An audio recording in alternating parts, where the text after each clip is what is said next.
ईश्वर प्रेम है, परिवार उसका जीवित छाया। एक ईश्वर आशीष दो हम पर, एक ईश्वर आशीष दो हम पर, ईश्वर प्रेमवत है। परिवार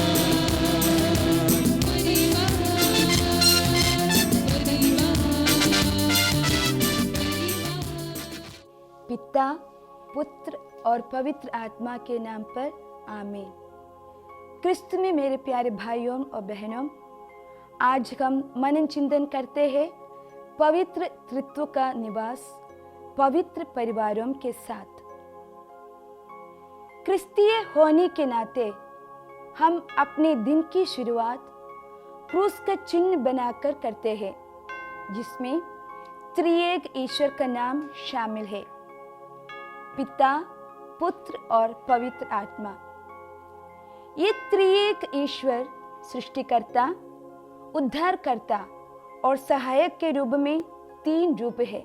इस तरह से हम अपना विश्वास एक त्रिएक ईश्वर में प्रकट करते हैं, जो हमारे क्रिस्तीय जीवन का सबसे मौलिक और गहरा रहस्य है।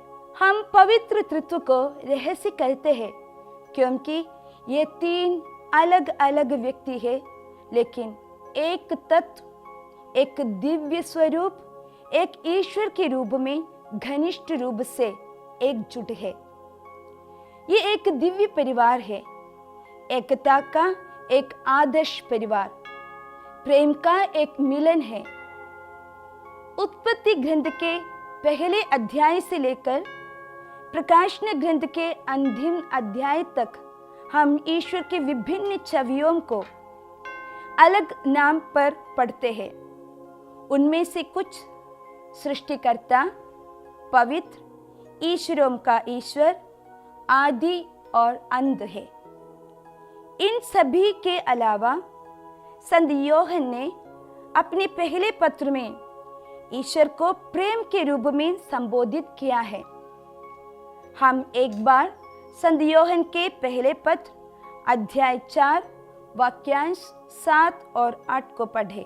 प्रिय भाइयों, हम एक दूसरे को प्यार करें, क्योंकि प्रेम ईश्वर से उत्पन्न होता है।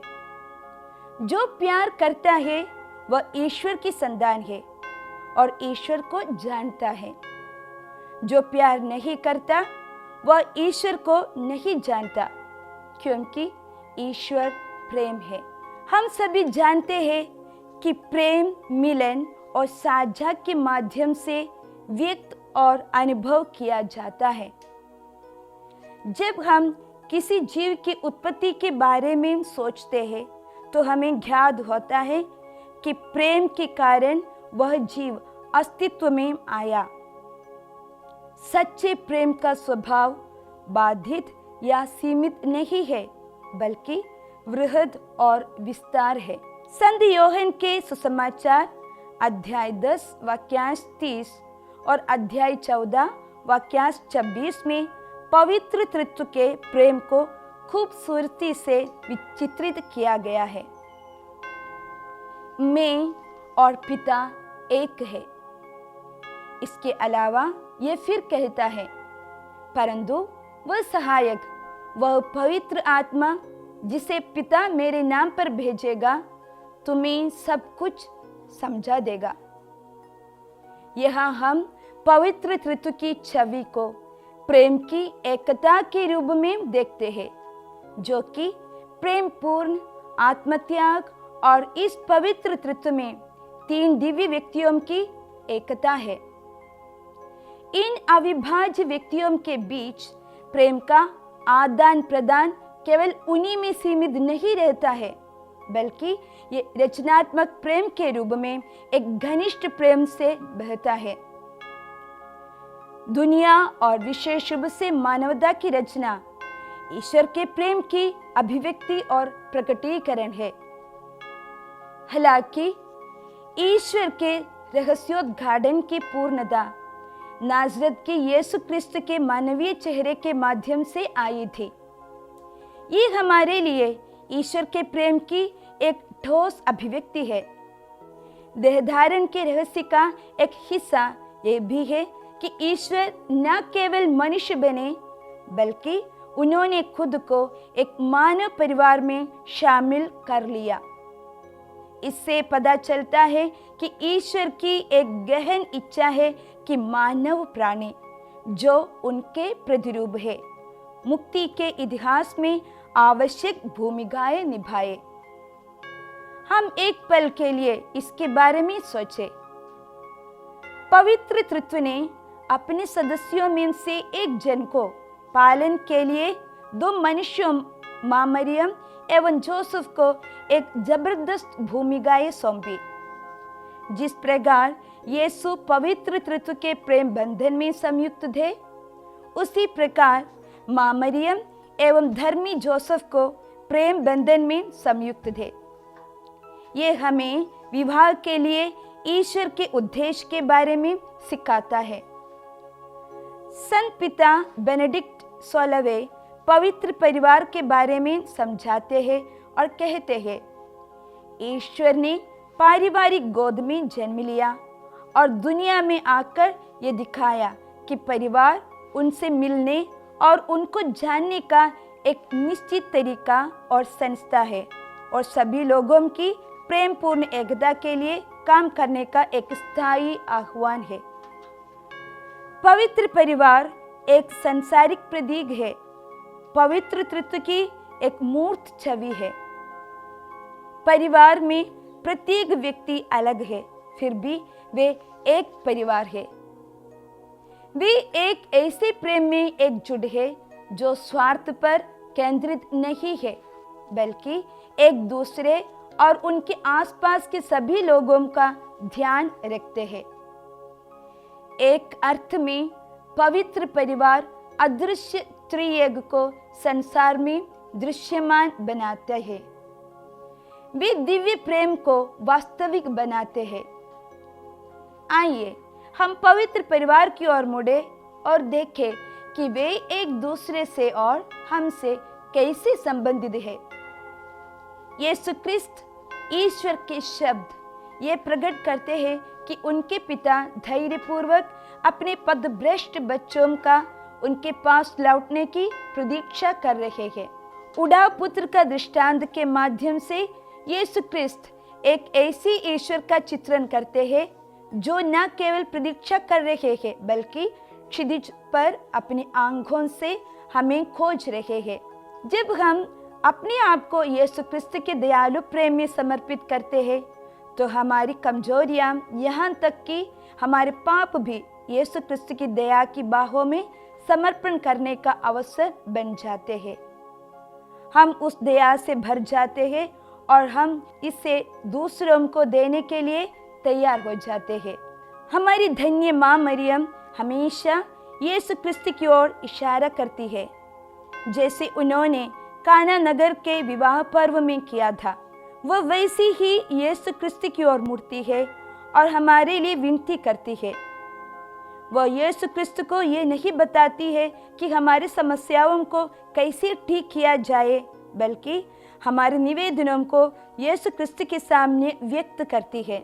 वह हमें यीशु ख्रिस्त के पास भी ले आती है और हमें निर्देश देती है कि जो कुछ वह हमसे कहे वही हम करें। फिर वह रास्ते से हट जाती है ताकि हमारी निगाह केवल यीशु ख्रिस्त पर टिकी रहे। जब हम अपने आप को मरियम को समर्पित करते हैं, तो हम अपना सब कुछ उनके प्रति समर्पित कर देते हैं। माँ मरियम प्रेम से हमारी पवित्रता को बढ़ावा देती है, दूसरों की जरूरतों को देखने की हमारी क्षमता और यीशु ख्रिस्त के साथ हमारे घनिष्ठ संबंध का पोषण करती है। संत जोसेफ यीशु ख्रिस्त और माँ मरियम की रक्षा करने का एक ईश्वरी बुलाहट मिली थी। जब स्वर्गदूत ने उनसे कहा कि वह बच्चे और उसकी माँ मरियम को लेकर मिस्र भाग जाए, तो जोसेफ ने आज्ञा मानी। जोसेफ ने ये नहीं पूछा कि वह कैसे यीशु ख्रिस्त और माँ मरियम को एक दूसरे देश में सुरक्षा प्रदान करेंगे। उन्होंने इस बात की चिंता नहीं थी कि वह पीछे क्या छोड़ रहे हैं। उन्होंने भोजन का सामान या अन्य व्यवस्थाओं का इकट्ठे करने में कोई समय नहीं गवाया। उन्होंने वही किया जो यीशु क्रिस्त के लिए सबसे उत्तम था और यीशु क्रिस्त को हेरोद के क्रोध से बचाया। जब हम खुद को संत जोसेफ को समर्पित करते हैं तो वह हमारी रक्षा करते हैं और हमें भी वही चीज प्रदान करते हैं जो यीशु क्रिस्त और मां मरियम को किए थे। जरूरी नहीं है कि वह हमें भौतिक धन प्रदान करे। आखिरकार पवित्र परिवार एक गरीब परिवार था, लेकिन वह हमारी जरूरतों को पूरा करने में हमारी मदद करते हैं। हमारी सांसारिक यात्रा पर हमारी रक्षा करते हैं, यहाँ तक कि हमारी प्राथमिकताओं को नजर में रखने में भी हमारी मदद करते हैं। यीशु क्रिस्त की उपस्थिति ने उन्हें जीवन के दुखों से मुक्त नहीं किया, बल्कि उन्हें अव्यवस्था में व्यवस्था लाने के लिए भ्रम के क्षणों में निर्भरता और परीक्षाओं के समय में विश्वास लाने के लिए मजबूत किया। इस तरह से उनका जीवन एक आशीर्वाद, आदर्श और आस्था का स्रोत बन गया। ये सब उदाहरण हमें ये बताते हैं कि हमें पवित्र परिवार के साथ संबंध क्यों रखना चाहिए। पवित्र परिवार हमें उनके साथ और पवित्र तत्व के साथ एक प्रेमपूर्ण समर्पित संबंध बनाने में सक्षम बनाता है। पवित्र तत्व सिर्फ जीवन का निर्माण कर अकेले नहीं छोड़ता है। ईश्वर जो कुछ बनाता है उससे प्यार करता है। वह उस सृष्टि को अपने साथ गहरी एकता में बुलाता है। वह उस जीवन में आनंदित होता है। ईश्वर अपनी खुशी को अपनी सारी सृष्टि के साथ साझा करता है। माता पिता के केवल बच्चे ही नहीं होते हैं, वे उन बच्चों से प्यार करते हैं, वे उन बच्चों में आनंदित होते हैं और प्यार की एकता बनाने के लिए मिलकर काम करते हैं। ईश्वर आपके परिवार की प्रेममय गवाही के माध्यम से उनके परिवार में शामिल होने का निमंत्रण देते हैं। हम अपने परिवारों को ईश्वर के परिवार का प्रतिरूप कैसे बना सकते हैं? एक साथ प्रार्थना करना। व्यक्तिगत रूप से प्रार्थना करना हमें ईश्वर की संतान बनाता है। एक साथ प्रार्थना करना हमें ईश्वर का परिवार एक कलीसिया बनाता है। गहरा प्रेम। पिता, पुत्र और पवित्र आत्मा के बीच प्रेम की कोई सीमा नहीं है। हमारे परिवारों को एक दूसरों को गहराई से प्यार करने के लिए बुलाया गया है। हम ऐसा कैसे करते हैं? हम एक दूसरे के लिए समय निकालते हैं। जिन माता पिता के पास अपने बच्चों के लिए समय नहीं है, वे हम में से प्रत्येक के लिए ईश्वर के हृदय में अंतरंग प्रेम का संचार नहीं कर सकते हैं। उदारता से प्रेम करें। प्रेम जितना ही शुद्ध होता है, उतना ही उसे बांटने की लालसा होती है। ऐसे कोई तरीके हैं जिनसे आप उस प्यार को साझा करने में सक्षम हो सकते हैं जिसे आप अनुभव करते हैं। आप कोई अनाथ बच्चे को गोद ले सकते हैं या कुछ प्रकार के कार्यों के माध्यम से अन्य परिवारों को मदद कर सकते हैं। जरूरतमंद लोगों की सेवा करने के लिए अपनी पल्ली या समुदाय में एक परिवार के रूप में मिलकर काम करें। अपने परिवार द्वारा साझा किए जाने वाले प्रेम में दूसरों को भाग लेने के तरीके खोजें, जैसे ईश्वर हमें प्रेमपूर्ण परिवार में प्रवेश करने के तरीका प्रदान करते हैं, जो कि त्रिएक है। खुशी से प्रेम करें। ईश्वर जिससे प्रेम करते हैं उस प्रेम में आनंदित होने के लिए उनको बुलाते हैं। फिलिपियों के नाम संत पौलुस का पत्र अध्याय 4 वाक्यांश 4 कहते हैं, हमेशा प्रभु में आनंदित हो। मैं फिर कहूँगा, आनंदित रहो। अपने जीवन को एक परिवार के रूप में मनाए। संत पापा फ्रांसिस माता पिता को अपने बच्चों के साथ समय बिताने के लिए प्रोत्साहित करता है। जो परिवार एक साथ आनंदित होता है, एक साथ खेलता है, एक साथ हंसता है, वह पृथ्वी पर स्वर्ग बनाता है। ईश्वर चाहते हैं कि आपका परिवार कला का एक ऐसी अद्भुत कार्य बने जिसमें सारी दुनिया के सामने ईश्वरीय प्रेम का चेहरा साफ झलकता है। ईश्वर चाहते हैं कि आपका परिवार आपके जीवन के साथ एक ऐसी तस्वीर पेश करे जो दुनिया को बदल दे। आप अपना हृदय खोलकर रखें ताकि ईश्वर आप में कुछ सुंदर कार्य करे। एक कहावत इस प्रकार है, जब ईश्वर ने मछली बनाना चाहा, उन्होंने समुद्र से बात की। जब ईश्वर ने पेड़ बनाने चाहा, उन्होंने पृथ्वी से बात की। लेकिन जब ईश्वर ने मनुष्य बनाना चाहा तो वह अपनी ओर मुड़े। तब ईश्वर ने कहा, आओ हम मनुष्य को अपने स्वरूप और अपने समान बनाए। ध्यान दें, अगर आप पानी में से एक मछली निकालेंगे तो वह मर जाएगी, और जब आप एक पेड़ को मिट्टी से निकालेंगे तो वह भी मर जाएगा। इस तरह जब मनुष्य ईश्वर से अलग हो जाता है तो उसकी मृत्यु हो जाती है। ईश्वर हमारा प्राकृतिक वातावरण है। हम उसकी उपस्थिति में रहने के लिए बनाए गए हैं। हमें उससे जुड़ना होगा क्योंकि ईश्वर में ही हमारे जीवन का अस्तित्व है। आइए ईश्वर से जुड़े रहे। हम इस बात को याद रखें कि मछली के बिना पानी का अस्तित्व पानी ही है, लेकिन पानी के बिना मछली का अस्तित्व कुछ भी नहीं है।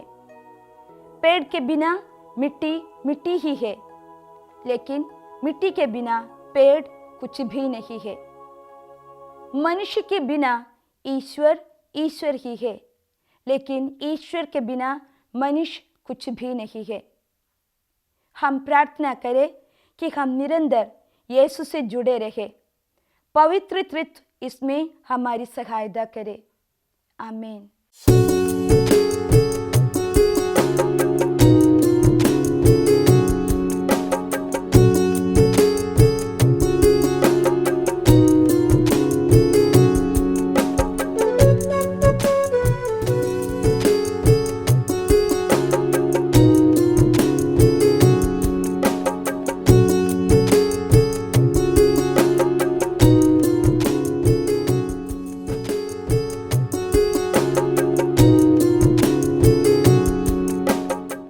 टेलीफोन प्रार्थना प्रार्थना भवन विखे।